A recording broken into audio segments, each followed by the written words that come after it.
Okay, so I've been meaning to make this video for a little while now, especially since we've gotten more info on Dragon's Dogma 2. Now, I've talked about this a lot on my streams, subtle plug in here, but I've I'm a big fan of Dragon's Dogma. Meaning my friends and I, played the hell out of this game back when it first released. God, when was it? 2012? God, I don't actually remember when Dragon's Dogma. Okay, yeah, 2012. The main thing I actually wanted to focus on, I think it's under the action tab. So, because classes are like the end all be all of Dragon's Dogma, right? Like, what are you gonna do in Dragon's Dogma at the end of the day? And um, now classes are called vocations. And here are the confirmed vocations so far in Dragon's Dogma. I'm actually going to try to scroll out if I can. Or not. Okay. Just so we can see things just a little bit better. And you know what? I'll even make myself small just so we can have a better look at what we're looking at here. So, first class we've got is the fighter. Sword and board. Sometimes it's sword and another sword in another hand. It just depends. Because this character on this side is not giving me is not holding a shield. Instead, using a rapier. But then we have sword and board here, sword and board here, blunt sword and board here. Now, jokes aside, I'm assuming we are not getting the Mystic Knight because the mace was actually the Mystic Knight's weapon, but the vocation of warrior or fighter and mage is instead being fulfilled by the Mystic Spear hand. But I could be wrong.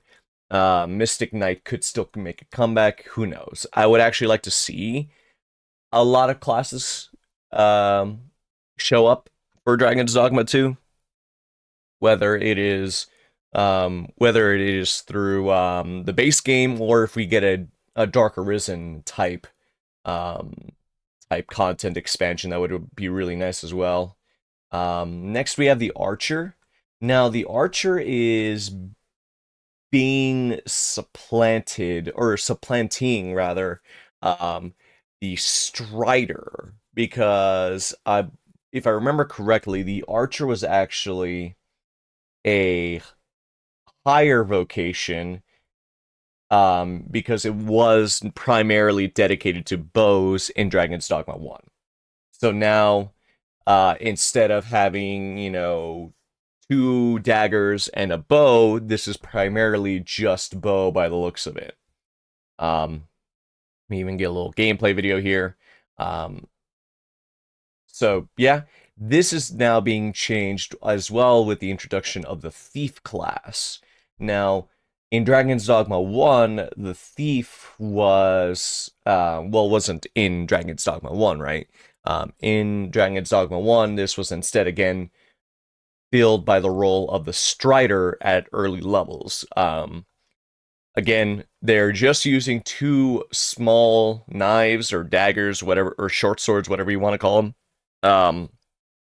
This is a class primarily based on speed, so I'm really curious to see where this class will go moving forward. And next of the primary classes, the ones you're going to have the first chance to pick, the Mage. Magic in Dragon's Dogma is very interesting. It looks like they are keeping it very much the same. It is a slow casting, but ultimately very rewarding class type because you can play both support or burst damage. That's gonna be fucking awesome. At least I think so. Magic in Dragon's Dogma has honestly been one of the most well thought out magic systems, I would argue, compared to many other games anyway. Like I said, there is this trade-off of like casting speed and and the performance of the spell, right? Now, mind you, there are spells that do fire quickly. It just depends on the spell, right? Healing spells I know tend to cast a little bit faster than damaging spells, but you kind of need that if you need a last second heal, right? Now this is going to lead into, before we go on to the other classes really quick. So there was this thing with Dragon's Dogma, initially, that came to, I would refer to it as like class optimization.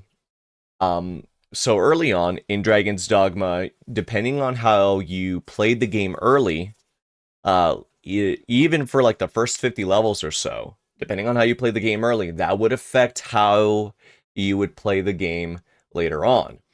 Now, let's say you started the game as a mage, right? And you played the first 50 levels of the game as a mage. You unlocked all the special skills and abilities associated with the class. And now you decide to move on to warrior. Well, you kind of just nerfed yourself quite a bit as a warrior, because with the way stat allocation worked in Dragon's Dogma was, um, by which class you leveled up in determined which of your stats grew at a certain rate. Um, Now, initially, for your first 50 levels, if you were picking like a primary class like mage, strider, or fighter, your stats would grow accordingly. So mage, your magic stats would grow faster. Strider, your stamina stats would grow faster. Fighter, your physical stats would grow faster. And that would play into how you would go into other vocations. So while you could play the entire game as fighter, strider, or mage, you would want to go into warrior, sorcerer, magic archer, all the secondary vocations, and especially the hybrid vocations, for additional skills that you might not get otherwise.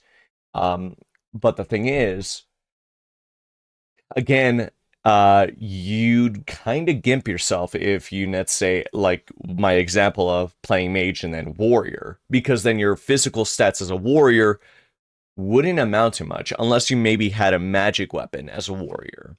But even then, it's not that good. Magic damage is not the best on split weapon types, as if I remember correctly, anyways. And against most enemies, right? Now that's one thing I would hope that would change with Dragon's Dogma 2. I hope that, if they're gonna do the class stat um determining factor, I guess I would call it. I hope it's actually better spread out. Because let's say I started the game as any of the other primary classes, but I immediately went to Grand Soren, which was the capital city in the first Dragon's Dogma game. Um, if you went to that and you went there and then you picked up a hybrid vacation, like let's say the Magic Archer was by far one of the worst classes to pick up early and play through early because of this stat optimization, because its stat optimization was actually geared towards, I believe, later game um, growth. So you would grow more so in terms of more in terms of resistance stats and the like, um, rather than actual combat stats, or primary stats.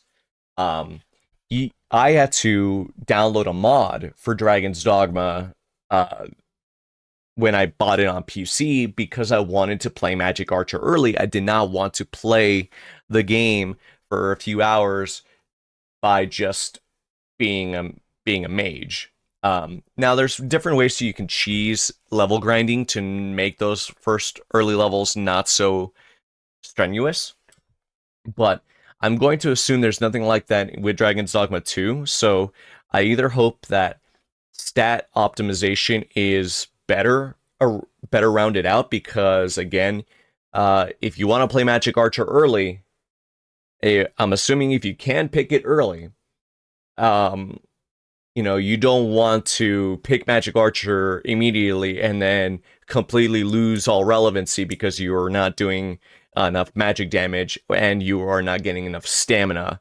by grinding out that class specifically. Um, if they do if they do um, that system again, I actually do hope that instead we either choose our own stats, right? Like any other JRPG or RPG in general, where you choose your stats and potentially respec. I would like if there was like a respec mechanic, or maybe like even a prestige mechanic, where our stats can still continue to grow at an optimal level, um, even if we choose to like completely switch gears. Because again, um,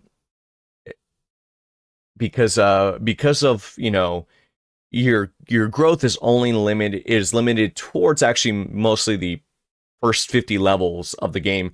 Now, if you really wanted like a min-maxed build, you would play the first like 200 levels as any of the starting classes, or of any of the single uh vocations. Not none of the You would wait to do the hybrid vocations until you had completely min-maxed your stats in something else. So like I said, with a magic archer, you would want to level up mage and then sorcerer up to level 200, because then you would be absolutely busted as a magic archer.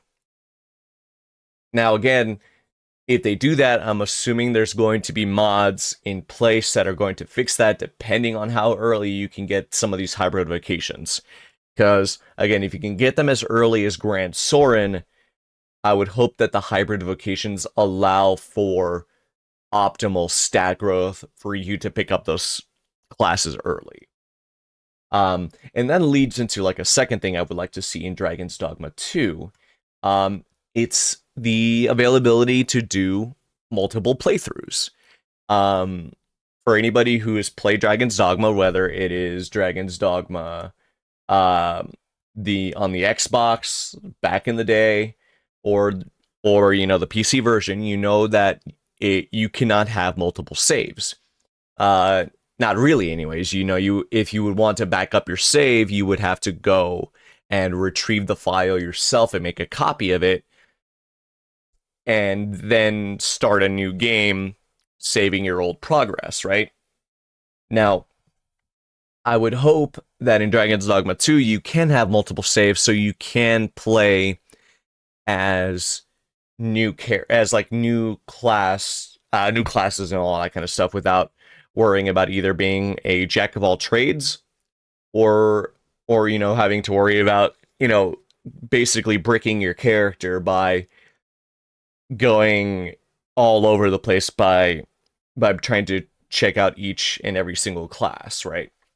Um, there's a lot with this game that I hope fixes a lot of its issues from the get go. Because, like I said, um, there were some issues with Dragon's Dogma 1. Aside from the jankiness I think is just part of the charm. But I do think that some of the systems in place do need to be changed, and I hope they do. I hope that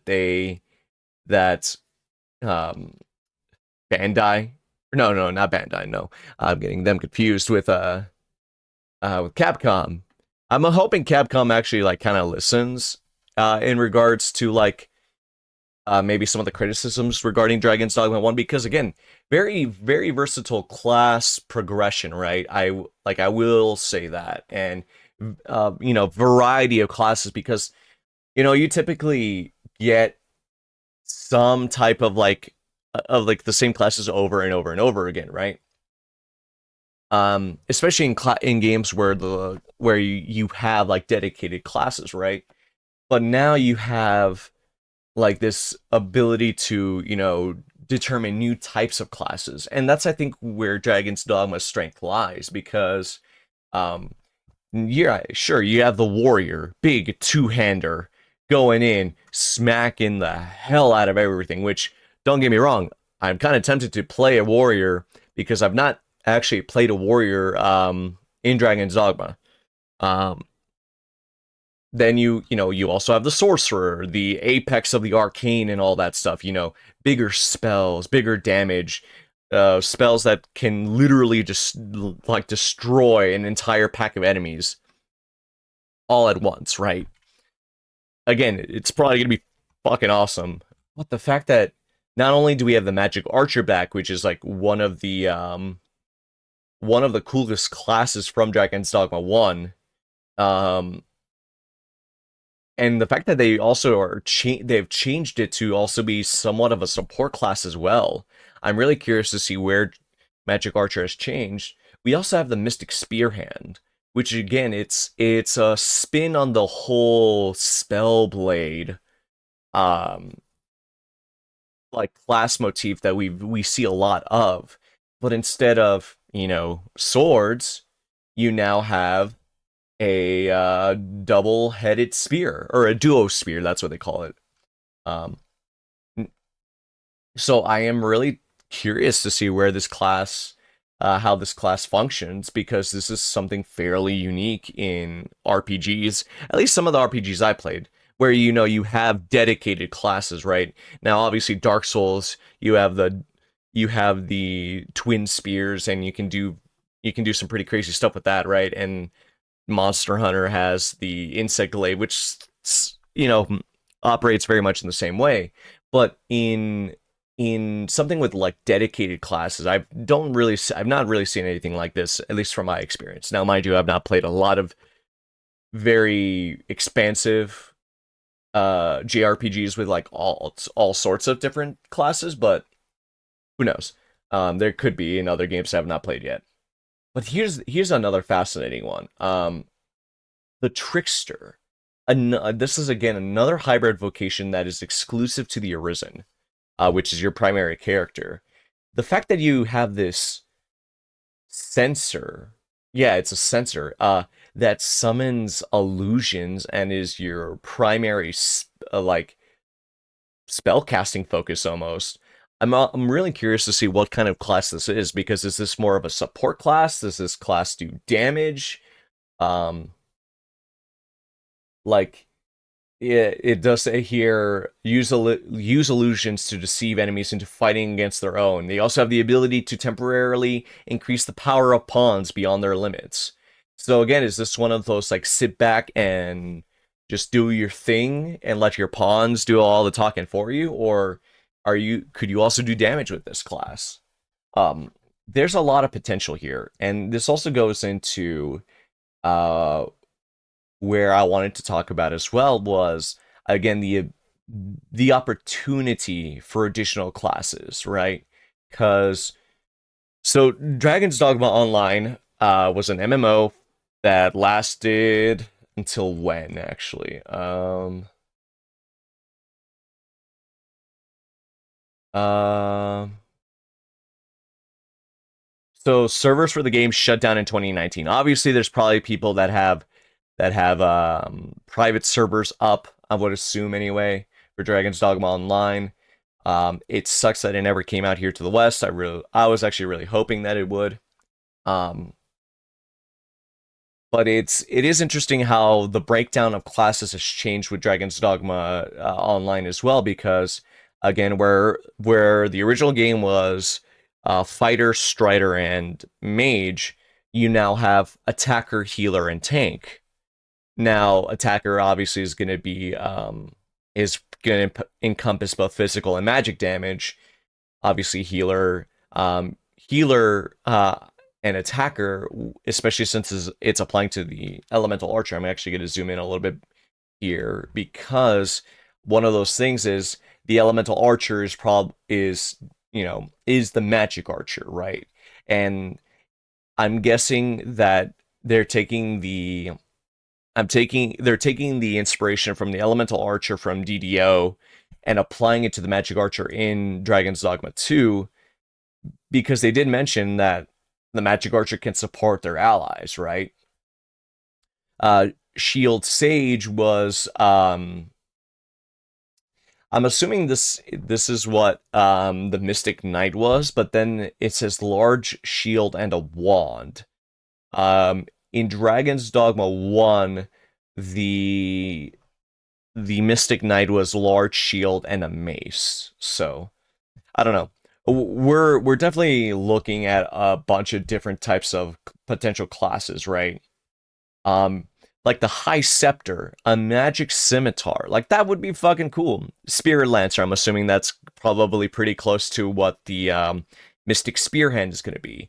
But an alchemist, a tank and attacker class, that's not what I would assume an alchemist would be, but they have a magic gauntlet. That's freaking cool. Like, I would like to see some of this stuff come back into DD2. Um, I am just super interested to see where Dragon's Dogma 2 is coming from, especially given the fact that as well, we're also missing we're missing the assassin, obviously. We have which is the strider and fighter mix, and then obviously, as I mentioned before, the Mystic Knight. Um, so I'm really curious to see where this goes. Oh, speaking of stat growths, yeah. So, like I said, stat growths is just it. Stat growths is a really annoying thing to kind of really keep in track of. Um, so like in with the advanced vocations, the hybrid vocations, uh, assassin it was the only one you could actually pick up from the start because it says the assassin has the highest attack gains out of all vocation, but lowest in magic attack and magic defense gains, which is so weird. And again, here and with the magic archer is mostly balanced, with magic defense being the vocation's strong point at the expense of physical stats and stamina. Why? Why is that why is that the case, right? Like it why are you being balanced towards magic defense as opposed to as opposed to magic attack? It's weird. Like look, especially like at later levels, like like you would want to again, you could play magic archer early on, but you would be more tanky than you would be able to do damage wise, right? And Mystic Knight kind of makes sense because like they're a very tanky heavy class, so increased health but less stamina, but again balanced stats. Again, for most of two out of the three hybrid vocations anyway, the balance of stats just made me think these classes are meant to just be late game classes as opposed to be like primary classes throughout the game. Now, um, oh, they actually have a consolidated leveling chart here on the wiki. That's actually not bad. I think that's pretty cool. I hope they change that. I hope it's either just stat allocations that you pick yourself, or if they do go this route, I just hope that it isn't so geared towards the early classes as it was in Dragon's Dogma 1 anyway. Um, Interesting to see that values did change between only for the Mystic Archer now that I'm looking at it. Yeah. The Mystic Archer was the only class that they changed for Dragon's Dogma Dark Arisen. That's so weird. Um, but yeah, see, like if you really wanted to like get a lot of here's the thing too, Sorcerer gets higher magic defense per level early on as opposed to the Magic Archer, right? But because you have that balance of like you're getting magic attack and magic defense, you might as well go with Sorcerer for like the first 100 levels and then just absolutely wreck the enemy from there, right? Um, again, there's a lot that I'm hoping for here. And I do also have a lot of questions, right? Because they did say during the reveal trailer that Dragon's Dogma 2 is a parallel world already to the original world of the first game, and that leads me to think, okay, well, that makes a lot of sense that we're kind of doing this, right? Given the fact that Dragon's Dogma itself is a cyclical game, right? If anybody's played it before, you're going from one cycle of the dragon arriving, claiming a new arisen, and then that arisen going and fighting the dragon, and then, spoiler alert, fighting the seneschal, which is God, basically. It's really confusing. Now again, because we have so many games that have that idea of like breaking the cycle, specifically Dark Souls, right? I'm really curious to see where this will go from here, especially given the fact that there is no seneschal now, but they had made mention of a sovereign, which is spelled differently from sovereign, the actual word, but instead is being spelled SOVRAN. I don't know. Though I will say the coolest addition. Now, mind you, my inclinations to why I think this is so cool would probably be very obvious to a lot of my regular watchers, but the introduction of an additional race of the Beast Ren, I am really looking forward to that. I'm assuming they're not really good at playing as one as an Arisen isn't going to change much, but the fact that I can play as a big hulking Catman, is just fucking chef's kiss. The fact that I don't have to play fucking Final Fantasy 14 in order to do this is gonna be awesome. My gripes with Final Fantasy 14 aside, that is a topic for a later video. Um, I'm really interested to see where we're going with Dragon's Dogma 2 specifically, right? Um, we have a lot of returning monsters as well, and new monsters here too. I believe the Doulahan was in Dragon's Dogma 1, but it definitely was not like this. I think they changed it. Talos, though, Talos is really hitting home on the whole uh, Shadow of the Colossus thing with the game. If you guys know, Dragon's Dogma is heavily inspired by games like Dark Souls and also Shadow of the Colossus, and primarily kind of Monster Hunter too, I would say, in some cases. And yeah, Shadow of the Colossus vibes right here, completely. You can climb on monsters. I mean, I'm covering stuff that a lot of people have already covered, but again, really looking forward to the Talos fight. Minotaur, the Minotaur is new, or Minotaurs. There's gonna be multiple. Okay. These guys are new. Nothing like that. I'm assuming the Chimeras are coming back if we're getting most of them. Oh, but the fucking the WE or WWE champions here, the fucking ogres are coming back. These guys have a drop kick that is just heinous. Um, I have been knocked off of cliffs multiple times to my death thanks to these guys, both in Bitter Black Isle and as well in Base Dragon's Dogma. Funny thing though, the ogres in Bitter Black were attracted to male characters, while the base ogres are attracted to women. Like it even says here, the heinous-looking ogre is known for its formidable strength and its liking for women, whose smell it pursues relentlessly, captures, and then attempts to devour. Although large in size, be wary of its speed as it rushes towards you. When it rushes towards you with its feet fucking first and launches a drop kick off the top rope. Like these guys are bastards. Just saying. Okay, yeah, the Chimeras are coming back, so they confirmed that. Saurians are coming back.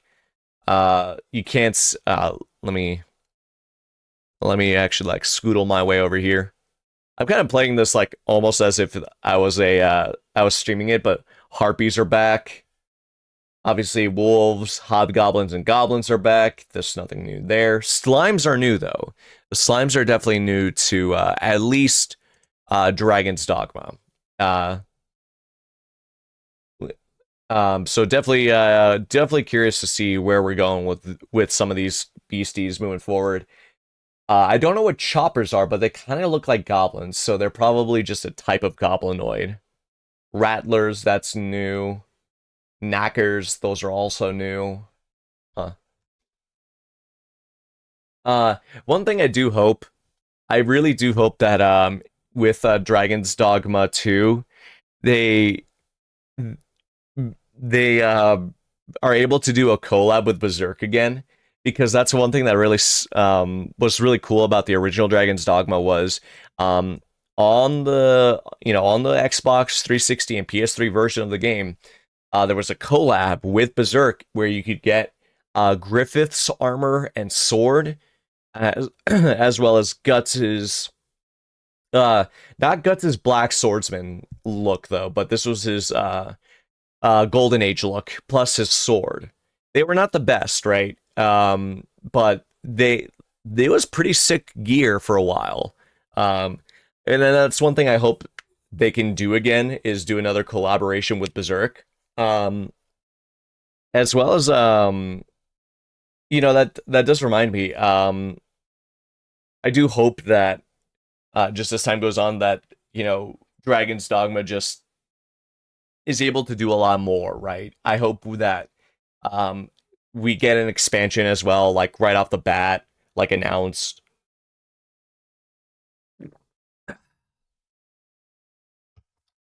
I hope that we get a myriad of new things with the game.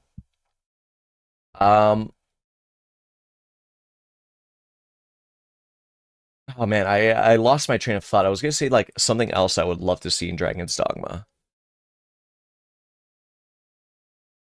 Hmm.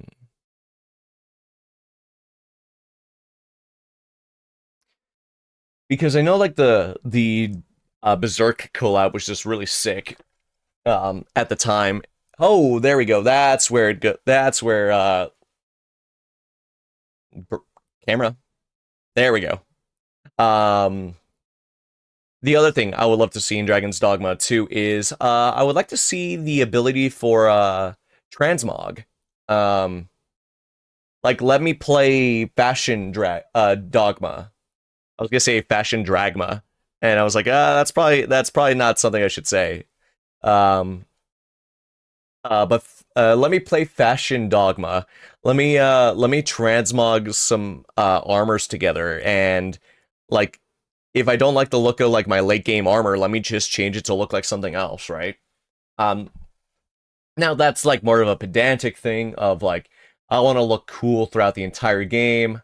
Because I want to say like, oh no, I was gonna say I thought this guy kind of gave me a Bloodborne look because I thought this was a high collar, but no, this is instead like just full plate mail. Um, but I will say though, like I really do want to see like the ability to just change the look of your armor, right? Um, if not, like I would really like it if that was a mod that people put into the game on after launch, right? And I actually another thing that I'm really curious about, and I'm hoping that is still the case. I really do hope that the day-night cycle with the game is just as terrifying as it is in the first game. Because one thing with the base, well not base, but first Dragon's Dogma game is the day-night cycle really changed up how the game played and how the game felt a lot of the time. If you were not prepared, it was almost like a Dark Souls game in some situations of like how badly you would get stomped on by undead showing up at night. Monsters were stronger at night as well. Um, Randomly exploring the world at night sometimes did not pay off. At different times, it just meant death after death after death. Um, and that does lead me to think like, are we gonna see the Wakestones come back, or are we gonna or are they gonna change that and be a little bit more generous towards like how we resurrect and things like that? We've not seen, well, we've seen quite a bit of gameplay, but that's mostly combat gameplay. I know that the system of green warish and like the other curatives has remained the same. Let me actually go ahead and pull that up because that's something that I also have a little bit of a criticism on. Um, IGN Dogma 2.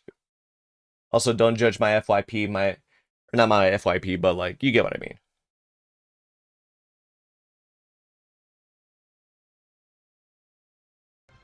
So, gonna turn this down just a tiny bit, but yeah, this is IGN first. Okay, I'm gonna actually just turn this down because I don't want to hear some lamoid IGN guy who knows nothing about Dragon's Dogma talking about it. But the Medusa, like the Medusa also being in Dragon's Dogma is really interesting too. Again, we have Grigori or whatever the dragon's name is going to be. Again, that's going to be really cool. So yeah, now mind you, whoever is playing this, I don't know if it's like an IGN person because I watched this when it first came out. Uh, they whoever they get to like demo games sometimes they are just not the best. The fact that he got like a parry there, was very lucky. Again, I don't think it's somebody who's particularly skilled in the game, but yeah. See, let me actually go back. So this actually happened quite often or well, this happened every time you ranked up the vocation. But now, mind you, this is a mage who ranked up, so it has to be one of the pawns. I'm assuming it is your main pawn because I doubt you would be allowed to make more than just one and have them grow with you because I think that would be kind of broken. So in the way pawns worked in the original Dragon's Dogma game was you made one that was meant to stay with you through the entire game. Whereas you could hire additional pawns from either the world itself or from the Rift, and they would basically tag along beside you until you outleveled them, basically. Now, at certain points, though, like depending on how many Rift crystals you had, which was a type of currency you could get, you could hire like maxed out level pawns that could basically wipe a field in one or two hits. Uh, but those cost a lot of money. Those cost a lot of Rift crystals, and you needed Rift crystals to also unlock vocational skills. So, do you want an overpowered pawn for like the rest of the game, or do you want, mind you, and overpowered pawns were like several 100,000 Rift crystals, if I remember correctly. So, I think more often than not, you were better off just playing and picking up pawns as you go and switching them out as need be. But yeah, this is a rank 2. Rothgar is a rank 2 mage now, meaning they now have access to rank 2 vocational skills.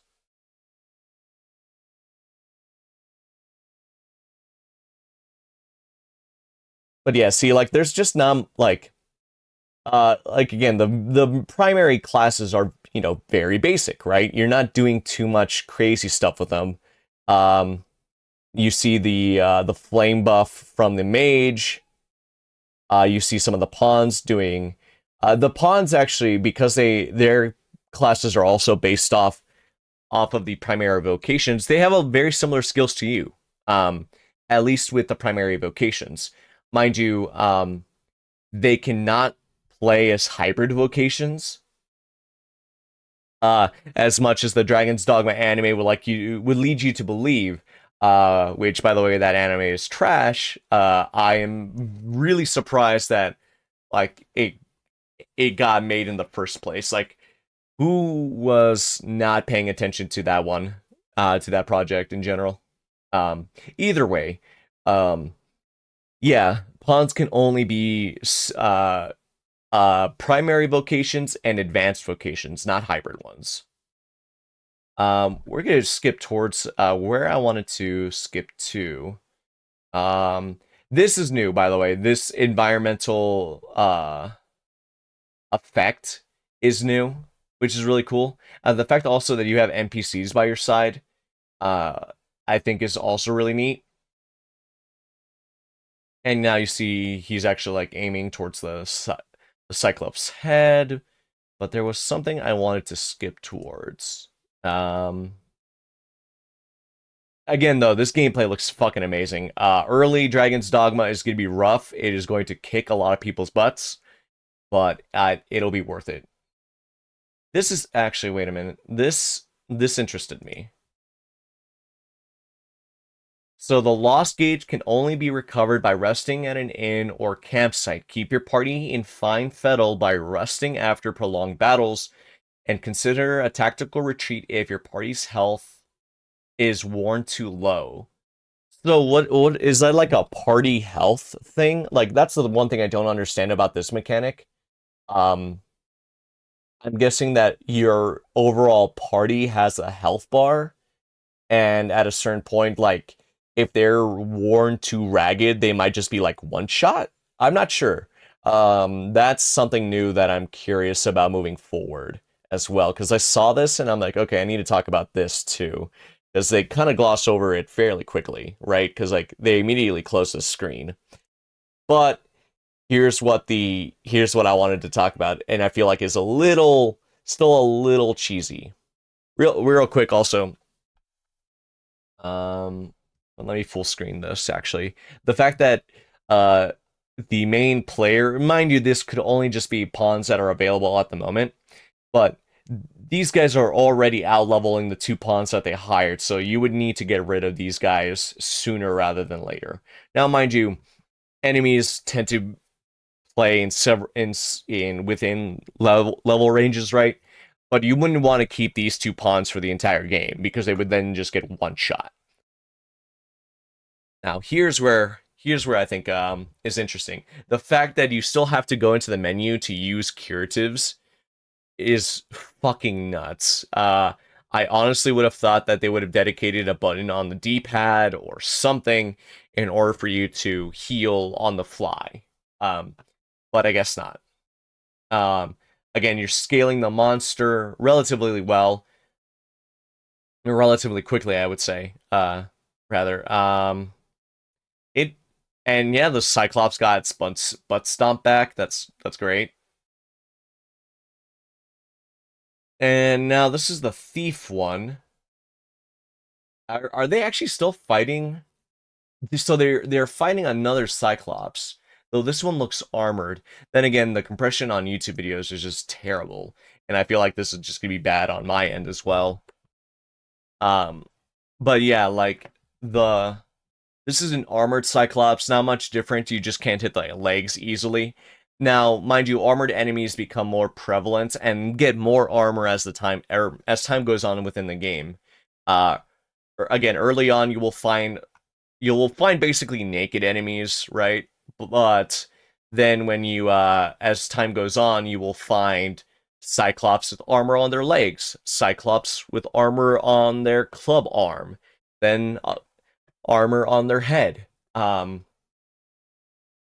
are multiple ways to handle this, and I'm assuming that you can like light the helmet on fire and have the Cyclops remove it, or you can climb on the Cyclops and make them remove it because they think you're on their head, right?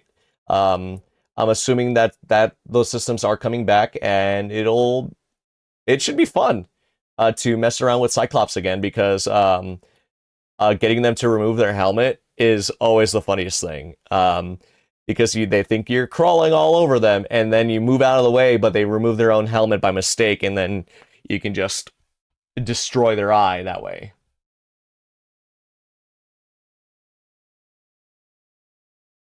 Now, I'm actually curious. So they do have. So this is showing off two of the primary vocations as well as the warrior vocation. Oh, speaking of, I need to show you that. You guys might not have seen it because my fat head might have been blocking that, but this is what I was talking about. Let me scoot down a little bit.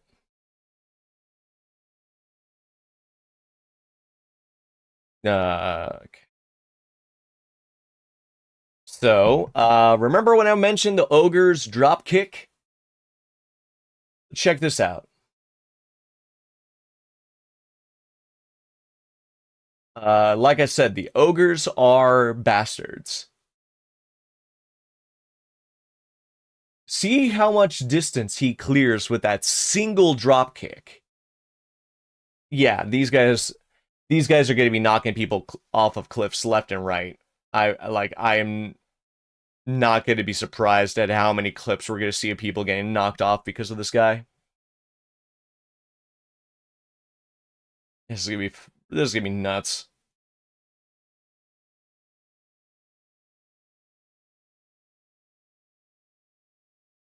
Again, whoever this is though is not using all their weapon skills all too often, I'm noticing. Because what like I when I was watching this gameplay initially is like, what are they trying to do here? Are they trying to do a jumping attack? Okay, yeah, they are trying to do a jumping attack. I forgot about this part. Uh, I spoke a little too soon.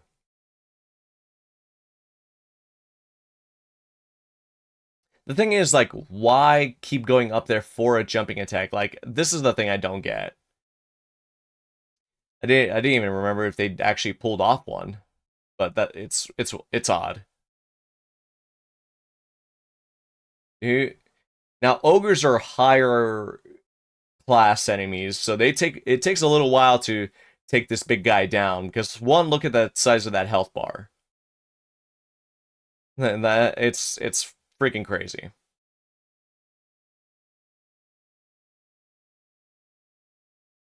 They're actually still fighting this guy for quite a bit.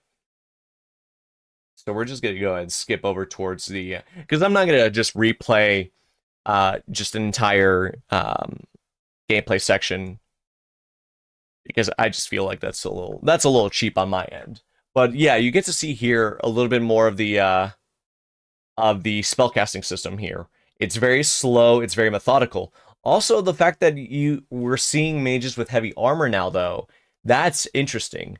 So mages initially, yeah, well, in the first Dragon's Dogma game, could not wear really heavy armor. Their defenses were geared towards, or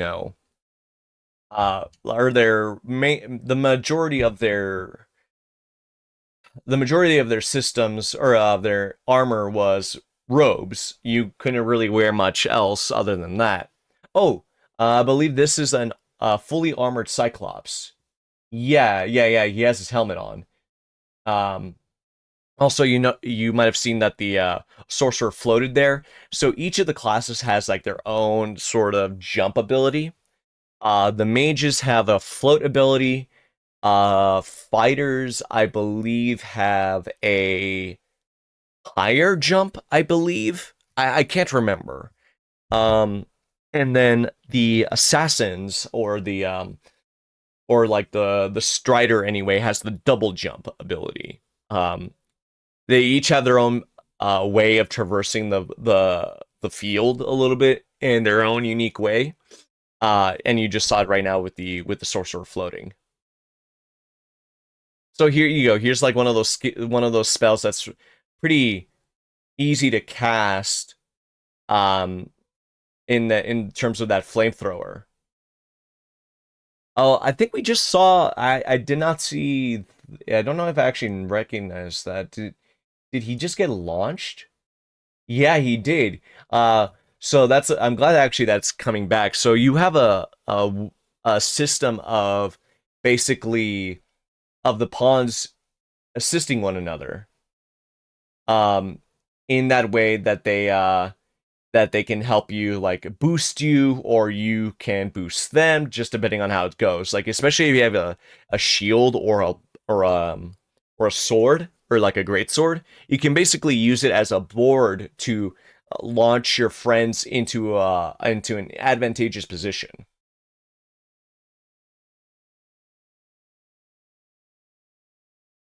Now, mind you, you don't have like a mana bar per se in this game.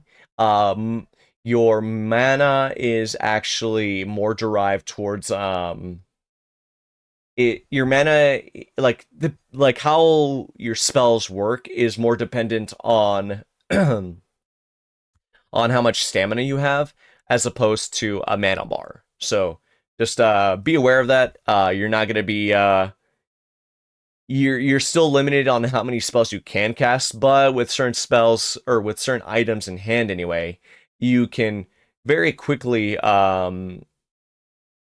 you can very quickly like basically have unlimited stamina and destroy an enemy with a bunch of different types of spells.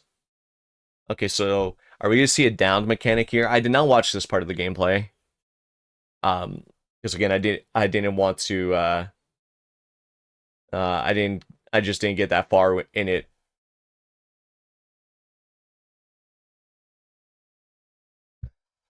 One thing I am noticing though, reviving pawns is a lot riskier now. It's a lot longer of a process. Oh, you might not have seen it, but the Cyclops did remove their helmet at some point in the battle. Or at least I think they did. I'm not sure. Kind of hard to tell with this YouTube compression. And I'm also trying to watch a video at like really high. Oh, you notice there that they ran out of stamina trying to cast their spell? Yeah, that's gonna happen a lot if you're not managing your stamina well enough as a spellcaster, or as any class, right? Um, Again though, I'm being a pedantic about like some of the stuff going on here, but this is mostly coming from a place of real enjoyment and love for the series because I played this game when it first came out, back in like 2012, with my friends. Um, we did this back in the day before forums and stuff like that. Or well, to be fair, I don't think there were any forums for Dragon's Dogma at the time, and if there were, we weren't looking at them.